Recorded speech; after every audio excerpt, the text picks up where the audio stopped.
Sure, let's talk about this. In 3, 2, 1, cue the music. Yes. Yes. Oh, yes. So much yes. Let's turn that down in my headphones. Let's do this. Welcome to an episode of WTF, a pre-recorded episode so I can catch up on all this stuff that's been going on in my life. In this show, we ask the question, where's the fun? Or WTF on a specific game I've been playing on or off stream. The whole idea of this is to understand games, get to learn game design a little bit better so I can take that and put that into my own game, Vagabond. But now, let's get to the meat of this presentation and talk about the game of the stream, or that I've been streaming lately, is SimCity for the Super Nintendo. And I actually have my copy right here. And I love this game. This is a childhood favorite of mine. This game was actually created by Intelligent Systems, a second-party developer, for Nintendo in order to demonstrate the power that the Super Nintendo had to take on games that only a PC could normally run. So it was a beautiful little enhancement on that PC classic, and this is the one I grew up with, and I absolutely love this game. But in case you've never played it before, SimCity is a game where you build a city straight up.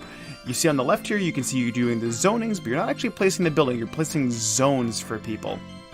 And then based on how you treat your city and what you do and how you grow it, you can get something a little bit bigger or larger over on the right, which is something like a megalopolis or a metropolis, which we were trying to go for in our game. And the city grows. And there's all kinds of things that can happen by doing this, other than urban planning, of course. You can change your taxes, you can adjust the crime rate, you can solve crime, you can let crime run rampant. But all at the end of the day, you gotta make sure your citizens are happy so they keep re-electing you.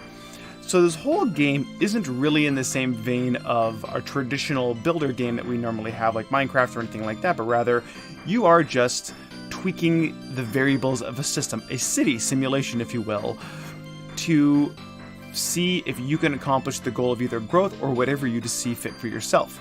It's kind of one of the key defining characteristics of SimCity is the self-driven nature that the player gets.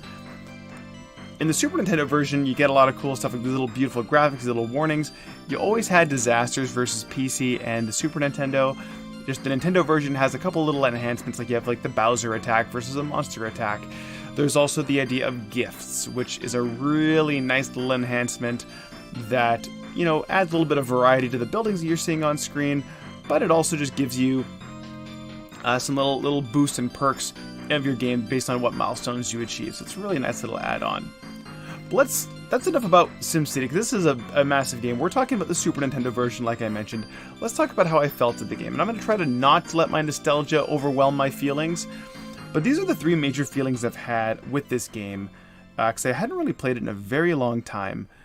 But one thing I noticed that I felt very powerful, right? You're acting as the mayor, and the mayor doesn't have this much power in reality. There's government and checks and balances for that reason.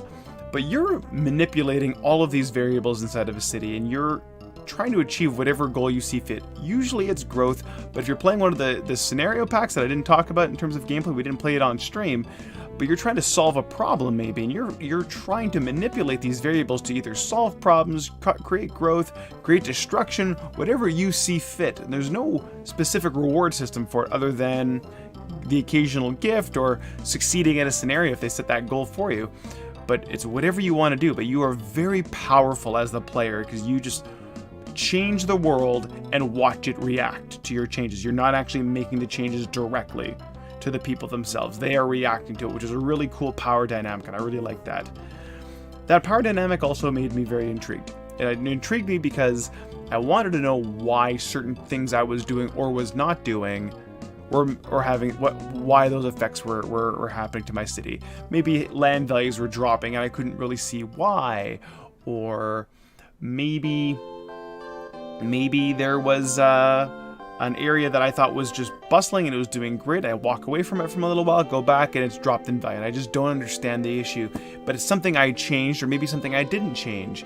You know, it's really interesting, but it always intrigued me to figure out what caused some of those problems and kind of find those root causes. And lastly, it really made me feel smart. I chose smart over accomplished because you feel smart because you are setting your own goals. It's one of the things we're going to talk about in a bit. But you feel smart when you either accomplish one of these things or figure out what the root cause is. Maybe you don't even fix it because you're really just balancing all these problems to make the city good enough for people to to either live there or leave or whatever you're trying to accomplish. So I really felt smart whenever I would solve one of these problems. And that was always really, really nice. Or find the root cause of these problems. So let's talk about the good things. The good things about this game is really the depth. I was really impressed about the depth of this game. It's easy to pick up and start building and zoning and seeing your city start to grow. So that first few levels of it are great. But the level of depth you can go into for this game to get to that 500,000, the megalopolis level, or some of these major scenarios, it's pretty deep. Not just the taxes and the crime and all these different little systems, but just there's so much to it. And I really appreciated how much depth there actually was there for a game that seems so simple when you just start playing and you can be productive very quickly. The second thing, and this is a Super Nintendo specific thing, is the improvements they made. The more specific improvements are the gifts, the music, and the graphics. Let's ignore graphics, because graphics I can give or take. But the music, like what you're hearing right now, and the gifts that you get, these little milestones for achieving certain things inside the game, really the first little version of achievements I'd ever seen in a game, were huge improvements. When I went back and played the old PC versions, as much as I appreciate those games, without the music and the gifts, I had a lot of problems really loving those games as much as I loved this one. And lastly is the openness. And this is that idea of the open-minded goals or the open-natured goals for the player. They're self-driven. The player decides. Now, usually it's either fixing a problem set by the game and the scenarios or growth. But you can even cause problems, or you can trigger disasters and then try to solve them yourself. There is no specific reward for doing those things, but it is pretty cool that it is up to the player to decide what they want their city to do. It is a simulation. Whatever you want it to simulate. If you want to simulate just the city and the growth, that's fine. That's probably the 99%. But you could simulate what it would take to build a city of just nothing but airports, or whatever you feel like. A city of giant roadways, whatever you want. It's pretty cool to think that there's that level of openness in the game, and you feel smart and you feel good about doing it this way. The less good is, I would say, the end game slowdown. This is a technical limitation of the old version of the game. You see this in the PC version too. As your city gets larger, the way this works is it actually does a little kind of cellular check on every tile in the game to see what should be growing or shrinking or what should be happening, how they impact each other. Think of it as like Conway's Game of Life, except really complicated. And as your city gets bigger, it becomes less responsive to your changes, and that makes sense, right? If you make a change, you add a bunch of new zones, you blow something up, it's going to take time to figure out what changed and how that impacts this entire network of tiles. But it does really slow down the pace of the game because you're making these changes and you're seeing what happens, and you want a little bit more responsiveness. You see this was improved in the later PC versions and City Skylines and stuff like that. But it is one of those things that just kind of caught me by surprise again. And as you get further along, it just gets slower and you get a little bit more impatient. And maybe that's just newer PCs, but I remember feeling that when I was a kid too. And the second thing is I couldn't think of a second thing. Like, I love this game, and maybe that is the nostalgia. But man, I love this game. I love how chill it is. I like it more than I like Skylines and SimCity 4 and the more modern versions because of its simplicity. It doesn't go so deep. It doesn't get so complicated. I always come back to this specific version because of the music and just the chill atmosphere that comes with it and just letting it run. And I love that living room experience you can have with a simulation game, and I've never really seen anything quite like it again. My takeaways. What did I take away from my gameplay with this and my kind of understanding? Where's the fun? The more player freedom that has, the better, to a point. And I really don't mean player freedom, rather player-defined goals. If you make it obvious the different kinds of goals they can have, you give them the systems to manipulate, that's what you need to do. So when I say player freedom, I mean player freedom on the simulation, not necessarily freedom to roam around like you would in like a Grand Theft Auto or an Elder Scrolls game. But the more player freedom on the simulation, the better. Number 2, gameplay depth adds longevity to the game itself.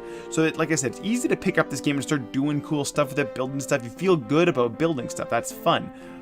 But there is, to get to the end game, to fix some of these larger scale problems, it is harder. And you need to understand the depth and how far it goes into this game and what you have to do to get there. managing your budgets and all that kind of stuff. So it's really important to understand that depth, and gameplay depth adds a lot of long game to it.